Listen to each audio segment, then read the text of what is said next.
प्यारे बच्चों, एक बार फिर मैं स्वागत करता हूं आपका सबसे प्यारा चैनल एग्जाम फ्लक्स पर। और आज हम लोग पढ़ने वाले हैं पहला चैप्टर का खंड अंग, जिसका नाम है शक्ति, ऊर्जा, संसाधन। इसको भी हम लोग वन शॉट में कवर करेंगे और पूरा चैप्टर का सवाल और जवाब की तरह रहेगा। इसमें कुछ भी नहीं छोड़ा जाएगा, आपको इस चैप्टर से कुछ भी नहीं छोड़ा जाएगा। सिर्फ वन शॉट, मतलब वन शॉट यहाँ कहने मात्र से ही नहीं है, यहाँ मैटर भी दिया गया है, सारा क्वेश्चन भी दिया गया है, सारा उत्तर भी दिया गया है। पूरा समझाते हुए कम समय में हम आपको पूरा चैप्टर करवाएंगे। देरी ना करते हुए हम लोग डायरेक्ट टू द पॉइंट पर आते हैं। और आपका चैप्टर का नाम है ऊर्जा, शक्ति, संसाधन। संसाधन के बारे में हम आपको पहले बता चुके हैं। यदि आप जानना चाहते हैं कि ऊर्जा या शक्ति दोनों एक ही चीज है, आप पहले समझाएंगे, लेकिन संसाधन सुन लीजिए एक बार और। कुछ बच्चों का डिमांड था कि सर संसाधन फिर से बता दिया जाए, तो भैया संसाधन तो पूरा चैप्टर ए का नाम है, तो संसाधन हम जरूर बताएंगे। क्या है संसाधन? संसाधन किसे कहते हैं? देखिए, प्राकृतिक में जितना भी सारे वस्तु है, प्राकृतिक पदार्थ जो मनुष्य अपना विवेक या ज्ञान के उपयोग करके अपने उपयोग में लाता है और समाज के उपयोग में लाता है, उस सब को हम संसाधन कहेंगे। उस सभी वस्तु को हम लोग संसाधन कहेंगे। समझ गए? अब आप समझ गए होंगे। नहीं समझे हैं तो पिछली वीडियो आप जाकर देखेंगे, पहला वीडियो भूगोल ज्योग्राफी का, आपको जरूर ही समझ में आएगा। बहुत आसान शब्द में लिखा भी गया है। तो चैप्टर का नाम ही है शक्ति और ऊर्जा, इसलिए हम ऊर्जा क्या है यह हम पढ़ेंगे। एकदम बेसिक से चलते हैं और पूरा स्ट्रीम तक जाते हैं। ऐसा नहीं है कि हम अधूरा रखते हैं, कुछ भी नहीं छोड़ते हैं। तो कहा जाता है कार्य करने की क्षमता को हम ऊर्जा कहते हैं। जो काम करते हैं ना, जैसे हम अभी बोल रहे हैं, तो हमारा जितना क्षमता है बोलने का, इसी को तो ऊर्जा कहते हैं। अगर बोलने की मुझे ताकत ही नहीं रहेगा तो ऊर्जा होगा? मेरे पास ऊर्जा नहीं है। तो यानी जो काम कर रहे हैं, जो कार्य कर रहे हैं, उसी को क्षमता को हम क्या कहेंगे? ऊर्जा कहेंगे। कैपेसिटी को हम लोग ऊर्जा कहेंगे। ठीक है। तो जिसका एसआई मात्रक जूल होता है, हम पढ़ चुके हैं साइंस में। हमारे दैनिक जीवन में ऊर्जा नितांत आवश्यक है। निदांत नहीं प्यारे बच्चों, नितांत होगा। नितांत आवश्यक है मतलब बहुत जरूरी है, बहुत आवश्यकता है, अत्यधिक आवश्यकता है। ठीक है। इसके बिना किसी भी प्रकार की क्रिया को संपन्न नहीं किया जा सकता है। समझ गए? तो देखिए, ऊर्जा के बिना आप कोई भी काम को नहीं कर सकते हैं मेरे प्यारे बच्चों।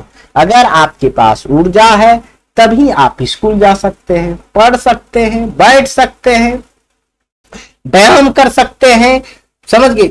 जो भी क्रियाएं हैं वह कर सकते हैं। तो ऊर्जा का तो नितांत आवश्यक। यही नहीं, ऊर्जा से ही आपका मशीन चलता है, पंखा चलता है। अभी हम आपको जो डिजिटल बोर्ड पर पढ़ा रहे हैं, वह भी तो आपको विद्युत ऊर्जा से चलता है। तो वही हम लोग समझ गए होंगे कि ऊर्जा का हमारे दैनिक जीवन में कितना महत्वपूर्ण स्थान रखता है। आगे हम पढ़ेंगे ऊर्जा का स्रोत। ऊर्जा का स्रोत मतलब जैसे कि आपका पढ़ाई का स्रोत क्या है, तो आपका गार्जियन है, माता पिताजी है। तो उसी प्रकार ऊर्जा कहां से प्राप्त किया जाता है उसको हम लोग देखेंगे। ऊर्जा मुख्य रूप से दो स्रोत होता है। एक होता है ऊर्जा के परंपरागत स्रोत, यहाँ विवरणिका चिन्ह दीजिए, ऐसे डॉट देकर ऐसे ऐसे करके ऐसे दीजिएगा। ठीक है। ऊर्जा का परंपरागत स्रोत वैसा संसाधन जो काफी लंबे समय से मानव की सेवा करते आ रहे हैं तथा जिसका उपयोग व्यापक रूप से किया जाता है, उसे ऊर्जा के परंपरागत स्रोत कहते हैं। जैसे जीवाश्म। समझ गए? जीवाश्म कहने का मतलब है पेट्रोलियम से। पेट्रोलियम से जीवाश्म कहने का मतलब है कोयला से। समझ गए? तो यह सब जीवाश्म है एक तरह का। तो देखिए, परंपरागत मतलब होता है जो रीति रिवाज पहले से चलते आ रहा है, जो प्राकृतिक के दिया गया है, उसे हम परंपरागत स्रोत कहते हैं। यानी हम कह सकते हैं, इसको हम एक बात ऐसे भी कर सकते हैं, गैर परंपरागत।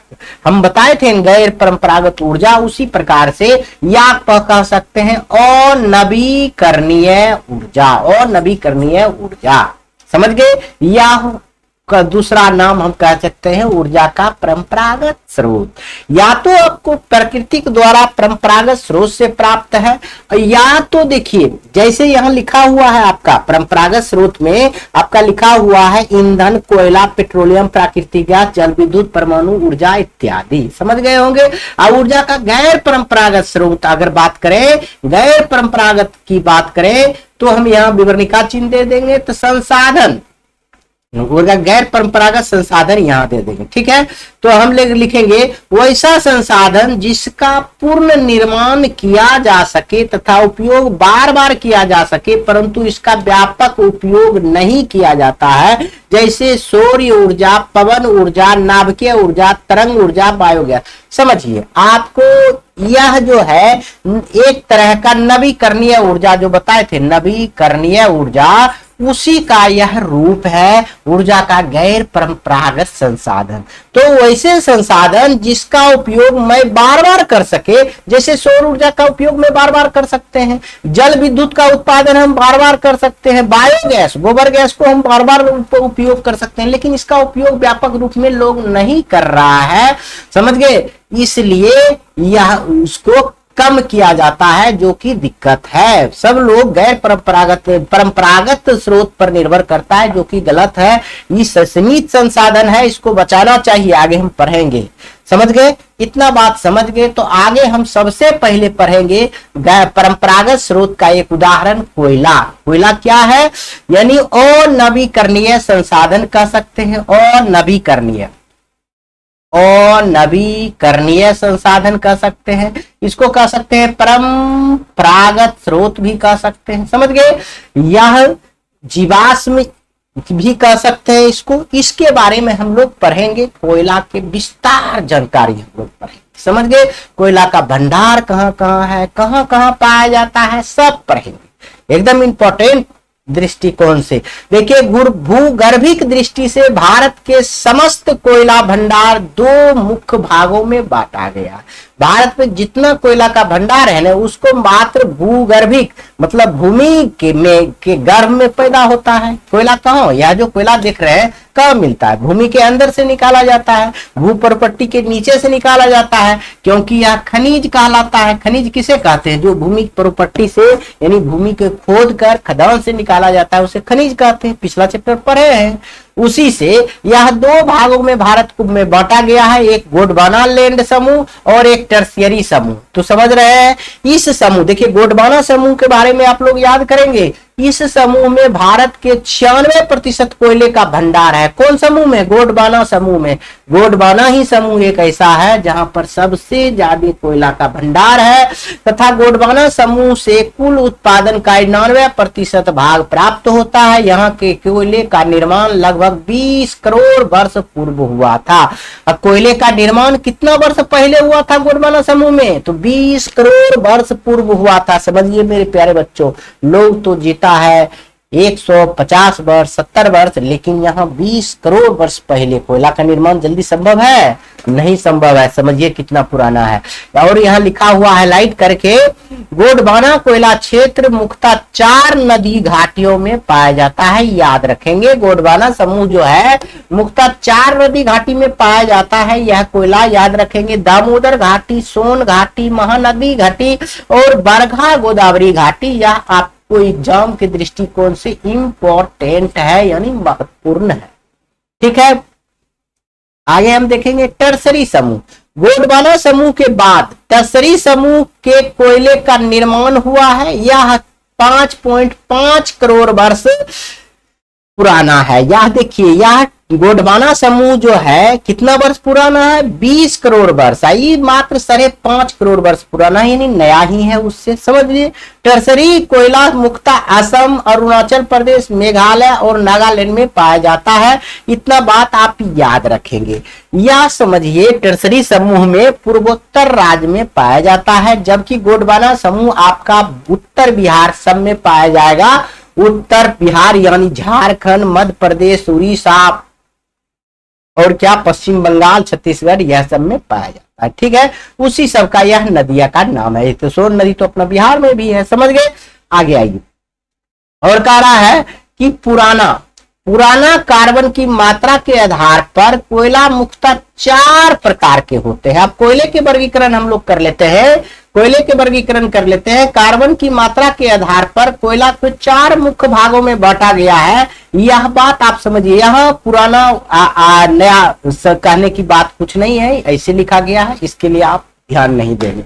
तो हम बताए कोयला जो है भंडार 2 भाग में बांटा गया है। एक गोंडवाना समूह जो कि 4 नदी घाटी में मिलता है, एक टर्सरी समूह जो कि असम, अरुणाचल प्रदेश और मेघालय, नागालैंड में पाया जाता है।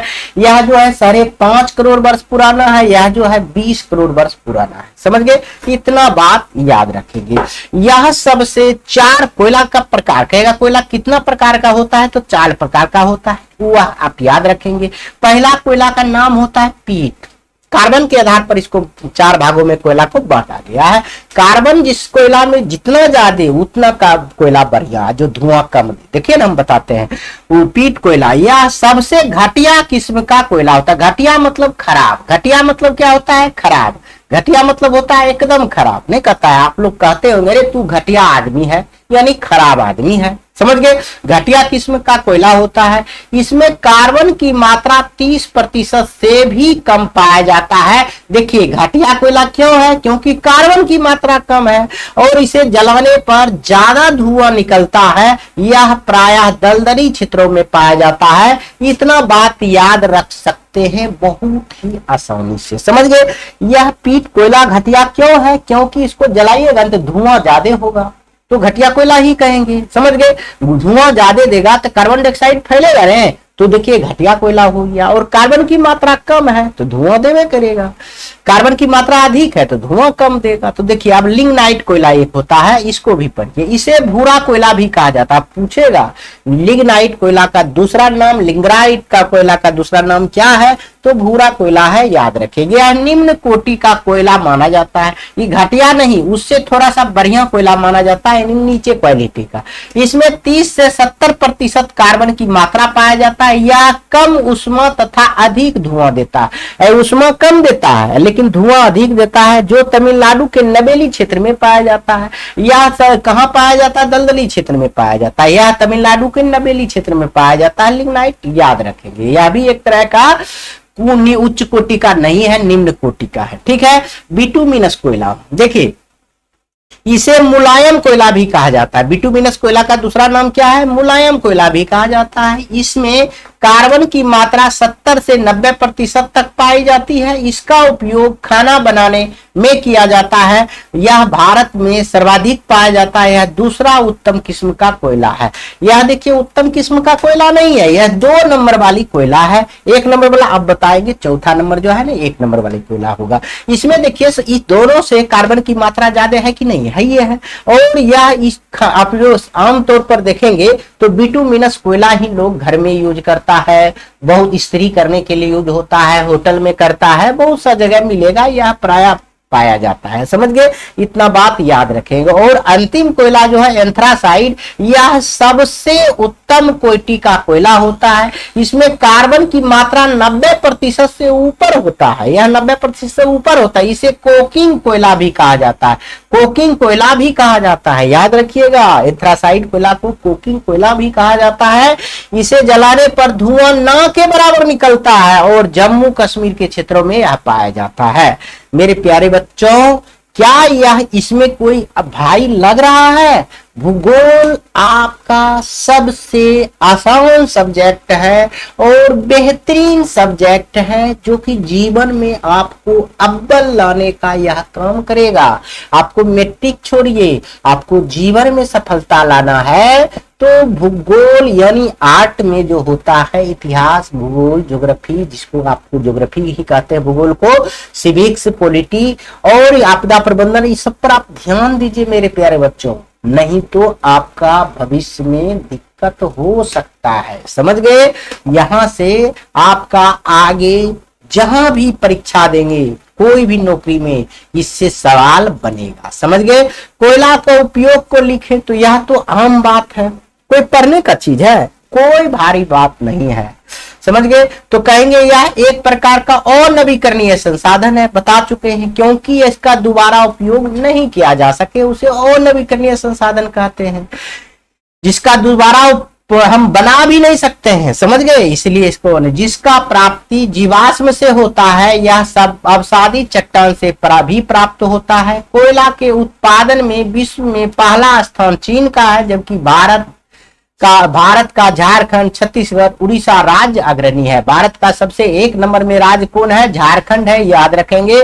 भारत में कोयला उत्पादन में अग्रणी राज्य का नाम पूछे तो आप आंख बंद कर कह दीजिएगा अपन पड़ोसी राज्य झारखंड, जो कि आपका 15 नवंबर 2000 ईस्वी को अलग हुआ था। यह भी क्वेश्चन आपको पूछा जाता है, बिहार से झारखंड कब अलग हुआ था? 15 नवंबर 2000 ईस्वी को। बस ये आगे जाइए। कोयला का उपयोग हम देख लीजिए, खाना बनाने में, विद्युत उत्पादन में, कल कारखाना को विस्तार में, चिमनी भट्टा में, धातु को गलाने में, यह सब आप समझ रहे हैं। चिमनी भट्टा जो ईटा पकता है कोयले से पकता है, याद रखेंगे। विद्युत भी बना सकते हैं आप, खाना भी बना सकते हैं कोयला, यह आप बहुत आसानी से पढ़ सकते हैं। आगे आइए, अब हम लोग देखेंगे पेट्रोलियम। क्या देखेंगे हम लोग? पेट्रोलियम। अब यह भी आप परंपरागत स्रोत है, गैर परंपरागत स्रोत है, परंपरागत नहीं गैर परंपरागत अनवीकरणीय संसाधन में आता है। देखिए, पेट्रोलियम शक्ति का समस्त साधनों में सर्वाधिक महत्वपूर्ण एवं व्यापक उपयोगी साधन है। यदि आज पेट्रोल नहीं होता तो क्या आप मोटरसाइकिल चला पाते, 4 व्हीलर चल पाता, इतना बड़े बड़े कारखाना चल पाता, क्या देश के विकास हो पाता? नहीं हो पाता। इसीलिए इसका महत्वपूर्ण स्थान और सबसे ज्यादा उपयोग में आने वाला सवाल है। देखिए, आधुनिक युग में कोई भी राष्ट्र इसके बिना अपने अस्तित्व को कायम नहीं रख सकते हैं। बिना पेट्रोल के आप कभी भी अपने देश को आगे नहीं बढ़ा सकते हैं, मतलब इसका कोई मतलब ही नहीं रहेगा उस देश का। इसीलिए ऐसा लिखा गया है। पेट्रोलियम शक्ति के स्रोत के साथ साथ अनेक उद्योगों का भी कच्चा माल है। अगर पेट्रोल यानी शक्ति के साथ साथ उद्योगों का भी यह कच्चा माल है। इससे विभिन्न प्रकार की वस्तु तैयार की जाती है। अब कहेगा पेट्रोलियम से कौन कौन वस्तु तैयार किया जाता है? महत्वपूर्ण सवाल आपको कई बार एग्जाम में पूछा गया है, 2 नंबर 1 नंबर में। तो आप कहिए गैसोलीन तैयार किया जाता है, डीजल, किरोसिन तेल, स्नेहा, कीटनाशक दवाइयां, और देखो पेट्रोल, साबुन, कृत्रिम रेशे, प्लास्टिक आदि बनाए जाते हैं। इतना सामान बनाए जाते हैं जो कि आपके उपयोगी है, आम जीवन के दैनिक जीवन में उपयोग होने वाला यह सब सामग्री है। भारत में पेट्रोलियम और प्राकृतिक गैस के कुल भंडार 17 अरब टन है। भारत विश्व का मात्र 1% पेट्रोलियम उत्पादन है। अब समझिए, भारत जो पूरे विश्व का मात्र 1% ही पेट्रोलियम उत्पादन करता है, इसलिए भारत सरकार दूसरे देशों से पेट्रोलियम को मंगाता है। भारत में पहली बार 1866 ईस्वी में ऊपरी असम घाटी में तेल के कुएं खोदे गए। सबसे पहले 1866 ईस्वी में अंग्रेज के काल में असम घाटी में तेल के खोदा हुआ गया है, और 1890 ईस्वी में डिगबोई क्षेत्र में तेल मिल गया। जैसे तेल के लिए असम घाटी में खोदा गया था 90 में और 66 में, इसके 14 साल बाद ही, इसके 14 साल नहीं कहिए, यानी 14 साल तो 80 होता है, 24 साल के बाद यह डिगबोई क्षेत्र में तेल मिल गया। और 1958 में खंभात के खाड़ी में भी खोज हुई, और 1975 ईस्वी में मुंबई हाई में तेल का पता चल गया। इसके बाद भारत पेट्रोलियम में वृद्धि हो गया। जब यह सब खोज नहीं था तो भारत में पेट्रोलियम बहुत कम था, ना के बराबर था। यह सब खोज हुआ तब 1% पूरे विश्व का है। समझ गए मेरे प्यारे बच्चों? हम उम्मीद करता हूं कि यह बात समझ गए होंगे। 2-3 बार बताने की क्या जरूरी है, 2-3 बार आप वीडियो को देख लीजिएगा, समझ गए, आपको आसानी से हो जाए। आगे हम आएंगे भारत में खनिज तेल का वितरण। अब हम समझेंगे खनिज तेल का वितरण कहां कहां है, वह देख लेंगे। भारत में खनिज तेल का वितरण 5 क्षेत्रों में है। मुख्यतः क्या क्षेत्र में है? 5 क्षेत्रों में है। पहले देखिए उत्तरी पूर्वी प्रदेश। पहले क्या देखेंगे? उत्तरी पूर्वी प्रदेश। यह भारत का सबसे पुराना तेल उत्पादक क्षेत्र है, जहां 1866 से ही तेल की खुदाई प्रारंभ है। यह क्षेत्र असम, अरुणाचल प्रदेश, नागालैंड आदि राज्यों में विस्तारित है, याद रखेंगे। गुजरात क्षेत्र की यदि बात करें, यह क्षेत्र खंभात के बेसिन तथा गुजरात के मैदान में विस्तारित है, मैदानी क्षेत्र में विस्तारित है। यहाँ 1958 से तेल की खुदाई की जा रही है गुजरात क्षेत्र में, समझ रहे हैं? यहाँ देखिए मुंबई हाईवे यहाँ तो मिल गया है। यह क्षेत्र मुंबई के तट से 196 किलोमीटर दूर अरब सागर में स्थित है। मुंबई तो यहाँ है, तो ऐसे मुंबई है नहीं, तो यही तो अरब सागर है, अरब सागर में स्थित है। तो यहाँ 1975 में खनिज तेल का पता चला और सागर सम्राट नामक एक जलयान के द्वारा समुद्र के भीतर तेल का कुआं खोदने का काम किया जाता है। अब सागर सम्राट क्या है हम लोग बताएंगे, आगे चलकर पढ़ेंगे, यह मोस्ट VVI क्वेश्चन, ठीक है। पूर्वी तट की बात करें तो यह क्षेत्र कृष्णा, गोदावरी, कावेरी नदियों के बेसिन में फैला हुआ है। यहाँ 1981 से में खनिज तेल का पता चला। बारमेर बेसिन यह राजस्थान में स्थित है, जहां 2009 से तेल की खुदाई की जा रही है। राजस्थान में भी तेल की खुदाई की जा रही है, अभी तक पता नहीं चलेगा। यह 5 क्षेत्र में तेल का, खनिज तेल का वितरण है, पेट्रोलियम का वितरण है। आप याद रख सकते हैं उत्तरी पूर्व प्रदेश, गुजरात क्षेत्र, मुंबई हाई, पूर्वी तट और बाड़मेर, समझ गए? इतना याद रखेंगे। तेल परिष्करण यानी तेल की शोधन, यानी इसको शुद्ध करने वाला हम आप पढ़ेंगे, यह और इंपॉर्टेंट है। भारत में प्रथम तेल शोधक कारखाना 1901 ईस्वी में सबसे पहले डिगबोई में ही तेल शोधक तेल का पता चला और वही स्थापना हुआ, असम में है डिगबोई में स्थापना हुआ 1901 ईस्वी में तेल शोधक कारखाना। वर्तमान में भारत में 18 तेल शोधक कारखाना है कार्यरत, याद रखेंगे। पूरे भारत में कितना है? 18 है। जिसमें भारत के 4 प्रमुख तेल शोधक कारखाना निम्नलिखित है, याद रखेंगे। डिगबोई असम, बरौनी बिहार और चेन्नई में रख लीजिए, एगो मुंबई में है, समझ गए? यह सब महत्वपूर्ण है, चारों याद रखेंगे। आज जल विद्युत के बारे में हम लोग आप पढ़ेंगे। देखिए बांध बनाकर कैसे जल विद्युत बनाया जाता है, तो भाखड़ा नागल बांध यह है, भाखड़ा नागल बांध है, इस पर जल विद्युत परियोजना है। कैसे बनाया जाता है? बहुत आसान। देखिए बहुत बड़ा बड़ा बांध बना दिया, यह बांध के कारण यह जल इस साइड इकट्ठा हो गया और यहाँ से देखिए जल ऐसे गिराया जाएगा, तो यहाँ एक गिरनी यानी टरबाइन लगा देगा, ये घूमते रहेगा, बस यह क्या बन जाएगा? विद्युत बन जाएगा। मोटर, विद्युत मोटर से हम लोग पढ़े हुए हैं केमिस्ट्री में, समझ गए?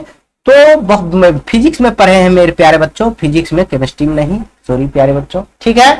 तो अब हम यह पढ़ेंगे जल विद्युत के बारे में यह, लेकिन याद रखेंगे तेल शोधक कारखाना कहाँ कहाँ है। 4 गो तो अपना बिहार में है, बेगूसराय में है, बरौनी में, याद रखेंगे एक तेल शोधक कारखाना। जल विद्युत उत्पादन हेतु अनुकूल भौगोलिक एवं आर्थिक कारण को लिखें तो आराम से लिख सकते हैं। जल विद्युत उत्पादन में क्या क्या भौगोलिक होना चाहिए, कितना पैसा होना चाहिए, तभी हम लगा सकते हैं जल विद्युत परियोजना, नहीं तो नहीं लगा सकते। देखिए जल विद्युत का उत्पादन जल से होता है, जो एक प्रकार का नवीकरणीय संसाधन है। मान लीजिए यहाँ जल से हो गया, जल समाप्त हो जाएगा, फिर तो कहीं यहाँ पर बांध बनाकर आप जल से निर्माण कर सकते हैं, इसलिए इसे नवीकरणीय संसाधन में रखा गया है। इसमें विद्युत उत्पादन करने के लिए एक बहुत बड़ा बांध का निर्माण कर लिया जाता है। इस प्रकार से जल संग्रह करते हैं तथा उस पानी को ऊंचे स्थान से गिराकर विद्युत का निर्माण करते हैं। जैसे जल बहुत बड़ा बांध निर्माण कर दिया, इधर जल इकट्ठा हो गया और बहुत बड़ा नदी से गिराकर पानी इसको विद्युत का निर्माण किया जाता है। भारत में प्रथम जल विद्युत संयंत्र 1897 ईस्वी में दार्जिलिंग में किया गया। यहाँ दार्जिलिंग नहीं होगा, दार्जिलिंग होगा। दार्जिलिंग में किया गया था। जबकि 1902 ईस्वी में कावेरी नदी पर शिव समुद्रम जल विद्युत संयंत्र की स्थापना हुआ। तोरा पूछा जाएगा, आप तोरा नहीं सोरे बच्चों, आपसे पूछा जाएगा शिव समुद्रम जल विद्युत संयंत्र कहाँ स्थापित है, तो कहिएगा कावेरी नदी पर। समझ गए? यह कब स्थापित हुआ? 1902 ईस्वी में। यह बात याद रखेंगे। अब आइए इसका भौगोलिक दशा और आर्थिक कारक क्या क्या होता है यह भी पढ़ लेते हैं। जल का प्रवाह नियंत्रण होना चाहिए। जहां पर जल लगातार नहीं बहेगा तो वहां विद्युत होगा नहीं होगा। जल वहां सालों भर रहना चाहिए, जिस नदी में वहां होगा। परिवहन का वह उत्तम व्यवस्था होना चाहिए। जल का प्रवाह तेजी से होना चाहिए। पूंजी का उपलब्धता होना चाहिए, बिना पूंजी को तो आप नहीं कर सकते हैं। जल का गिराव ऊंचे स्थान से होना चाहिए। नदी का मार्ग ढालनुमा होना चाहिए। नदी बड़ा होना चाहिए, छोटा नहीं। बाजार समीप होना चाहिए। औद्योगिक विकास होना चाहिए। समझ गए? यह सब कारक आर्थिक कारक है, यह भौगोलिक कारक है। यह सब आप याद रखेंगे, तभी आपको पूछा जाएगा कि जल विद्युत के लिए भौगोलिक दशा क्या क्या होता है और आर्थिक कारक क्या क्या होता है। तो आर्थिक कारक में यह 4 और भौगोलिक दशा में यह 5 याद रख सकते हैं, जो कि एग्जाम के पॉइंट ऑफ व्यू से बहुत इंपॉर्टेंट है। आगे आइए, अब हम लोग देखेंगे वितरण एवं मुख्य जल विद्युत परियोजना। मुख्य जल विद्युत परियोजना के बारे में हम लोग देखेंगे। देखिए, बहुउद्देशीय परियोजना किसे कहते हैं, यह हम लोग क्वेश्चन में बहुत बार पूछा है। नदियों पर बराज यानी बांध बनाकर ऐसा उपाय करना जिससे सिंचाई के साथ साथ बिजली उत्पन्न करना यानी पन बिजली, बाढ़ को रोकथाम करना, मिट्टी के कटाव रोकना, मछली पालन, नगर के निर्माण द्वारा यातायात की सुविधा बढ़ाना और पर्यटन उद्योग जैसे हेतु स्थानों का निर्माण आदि अनेक लाभ एक ही समय एक साथ लिए जा सके तो ऐसी परियोजना को बहुमुखी, बहुधंधी या बहुउद्देशीय परियोजना कहते हैं। आपके एग्जाम में पूछे जाएगा कि बहुउद्देशीय परियोजना क्या है, तो एक लाइन में जवाब दे दीजिएगा। नदियों पे बांध बनाकर उसके एक साथ एक ही जगह पर विद्युत बनाना और यातायात के साधन होना, नहर बनाकर सिंचाई करना, मछली पालन करना। अब पानी एक है, कार्य अनेक है। बांध एक बनाए हैं, काम अनेक हो रहा है। इसको बहुधंधी बोलेंगे कि नहीं बोलेंगे? इसी को हम कहते हैं बहुउद्देशीय परियोजना। याद रखेंगे।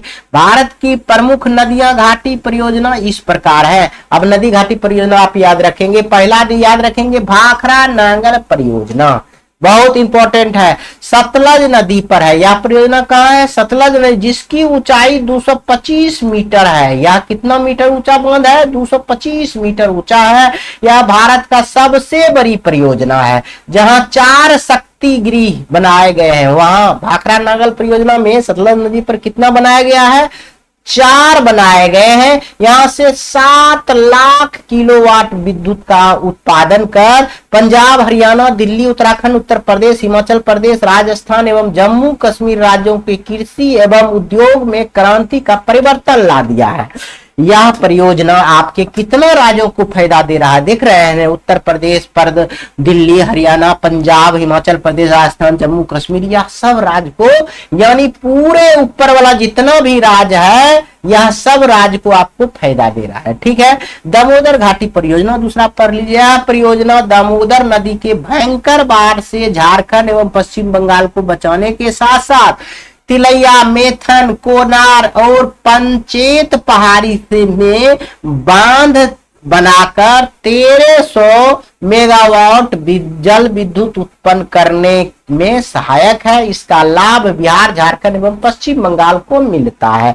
जानते हैं एक बात, यह दामोदर नदी को पश्चिम बंगाल का शोक कहा जाता है। जिस प्रकार से बिहार में कोसी को शोक कहा जाता है, उसी प्रकार पश्चिम बंगाल का शोक दामोदर नदी है। लेकिन यहाँ बांध बनाकर विद्युत भी उत्पादन कर लिया और बाढ़ से भी राहत हो गया।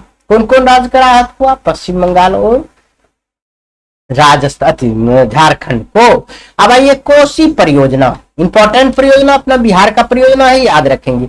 उत्तर बिहार का अभिशाप कोसी नदी, मतलब अभिशाप कहा जाता है कोसी नदी पर हनुमान नगर नेपाल में, कहां पर, हनुमान नगर नेपाल में बांध बनाकर 2000 इकाई दहाई सैकड़ा हजार 10,000 20,000 किलोवाट बिजली उत्पादन किया जा रहा है, जिसकी आधी बिजली नेपाल तथा शेष बिहार को प्राप्त होता है। 10,000 मेगावाट नेपाल को दिया जाता है और 10,000 मेगावाट बिहार को प्राप्त होता है। कोसी नदी के हनुमान नगर में नेपाल में बांध बनाकर बिजली उत्पादन किया जा रहा है, समझे। रिहंद परियोजना भी देख लीजिए।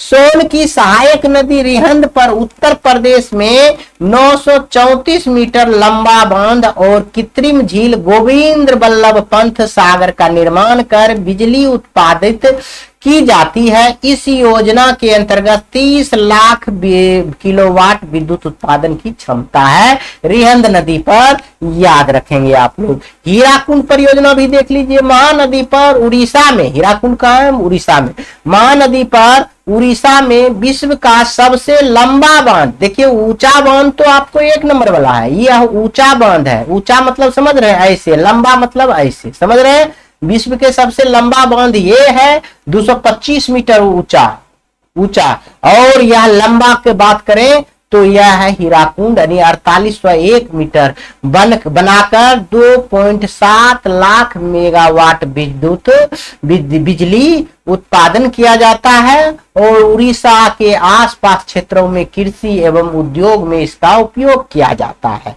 चंबल घाटी परियोजना लास्ट में देख लीजिए। चंबल नदी पर राजस्थान में 3 बांध, गांधी सागर, राणा प्रताप सागर तथा कोटा में स्थापित कर 3 शक्ति गृह की स्थापना कर 2 लाख मेगावाट बिजली का उत्पादन किया जाता रहा है।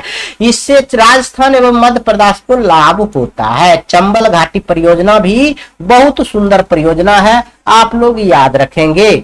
ऊर्जा संसाधन क्या है, अब हम लोग इसके बारे में भी थोड़ा सा देखेंगे, बहुत सुंदर से देखेंगे। उपयोगी स्तर के आधार पर ऊर्जा कितने प्रकार के, देखिए लिखे हैं, क्वेश्चन आपको पूछा जाएगा, उपयोगी स्तर के आधार पर ऊर्जा कितने प्रकार के होते हैं, तो आप दे सकते हैं 2 प्रकार के होते हैं। कौन सी, उपयोगी आधार पर, हम कहेंगे उपयोगी स्तर के आधार पर ऊर्जा 2 भागों में बांटा गया है, क्षय ऊर्जा और अक्षय ऊर्जा। देखिए वैसा ऊर्जा जिसका एक बार उपयोग में लाने के बाद नष्ट हो जाता है उसे क्षय ऊर्जा, जैसे कोयला, खनिज तेल। देखिए क्षय ऊर्जा का आपका दूसरा नाम यदि बात करें तो अनवीकरणीय, हम कह सकते हैं अनवीकरणीय ऊर्जा कहेंगे। परंपरागत स्रोत कहेंगे, ऐसे लिख सकते हैं, परंपरागत स्रोत भी कह सकते हैं, समझ गए। और क्षय ऊर्जा भी कहते हैं, समझ गए। यह तो हम कई बार से बताते आ रहे हैं। अनवीकरणीय ऊर्जा को हम क्षय ऊर्जा के रूप में रख सकते हैं और नवीकरणीय ऊर्जा को हम अक्षय ऊर्जा के रूप में रख सकते हैं। वैसा ऊर्जा जिसका उपयोग बार बार किया जा सके उसे हम अक्षय ऊर्जा कहते हैं, जैसे विद्युत, सौर ऊर्जा, समझ गए। यह सब आप जानते हैं। भारत के प्रमुख परमाणु विद्युत गृह, यह मोस्ट इंपॉर्टेंट है, इतना इंपॉर्टेंट है कि आप कहिए मत, समझ गए। बहुत सुंदर से याद रखेंगे। भारत में 7 परमाणु विद्युत गृह है, कार्यरत है। इसको सारा चीज याद रखेंगे, आपको ऑब्जेक्टिव में बार बार पूछा जाता है। देखिए तारापुर महाराष्ट्र में है, 1955 में स्थापना हुआ था। भारत का और एशिया का सबसे बड़ा परमाणु विद्युत गृह का बात करें तो तारापुर महाराष्ट्र में है। कहाँ है, तारापुर महाराष्ट्र में है। आजादी के बाद 1955 में स्थापना किया गया था, समझ गए। राणा प्रताप सागर राजस्थान यानी कोटा में है, याद रखेंगे। कलपक्कम तमिलनाडु में है। ककरापारा गुजरात में है। केगा कर्नाटक में है। कुरनकुलम जो है तमिलनाडु में है। नरोड़ा कहाँ है, आपका उत्तर प्रदेश में। आपको हम बता दें कि यह तारापुर याद रखिए, राणा प्रताप याद रखिए और नरोड़ा कम से कम, यह 3 तो आपको 200% याद रहना चाहिए, तभी आपको एग्जाम में संभावना है आने का और आप बना सकते हैं। ठीक है, आगे आइए, हम लोग पढ़ेंगे ऊर्जा के गैर परंपरागत स्रोत के प्रकारों का वर्णन करें। ऊर्जा को जो गैर परंपरागत स्रोत है उसके बारे में, परंपरागत नहीं गैर परंपरागत स्रोत के प्रकारों का वर्णन करें तो यह कई प्रकार के होता है। जैसे पवन ऊर्जा, यानी हवा से जो हम ऊर्जा बनाएंगे उसे हम पवन ऊर्जा कहेंगे, यानी पवन चक्की की सहायता से उत्पन्न की जाती है, यानी हवा की सहायता से। इसमें गतिज ऊर्जा को विद्युत ऊर्जा में बदल दिया जाता है, जिसका उपयोग ग्रामीण क्षेत्रों में किया जाता है। भारत की अग्रणी राज्य राजस्थान, गुजरात, महाराष्ट्र, कर्नाटक, उड़ीसा है। उड़ीसा में देखिए समुद्र के किनारे यह देखिए पवन ऊर्जा बनाया जाता है, समुद्र के किनारे लगा देता है, जैसे ही घूमता है तो यहाँ मोटर लगा देता है, बस यह मोटर से वह विद्युत उत्पादन हो जाता है। सौर ऊर्जा, सूर्य की किरण से प्राप्त होने वाली ऊर्जा को सौर सेल के निर्माण में सिलिकॉन का उपयोग होता है। देखिए सौर सेल के निर्माण में किसका उपयोग होता है? सिलिकॉन का। याद रखेंगे सौर सेल के निर्माण में किसका उपयोग होता है? सिलिकॉन। ऑब्जेक्टिव क्वेश्चन भी आई। तो यह सौर ऊर्जा का विद्युत ऊर्जा में बदल देता है, जिसका उपयोग हीटर, कूलर, खाना बनाने, सिंचाई करने में किया जाता है। यह कम लागत में उपलब्ध हो जाता है। सौर ऊर्जा क्या होता है?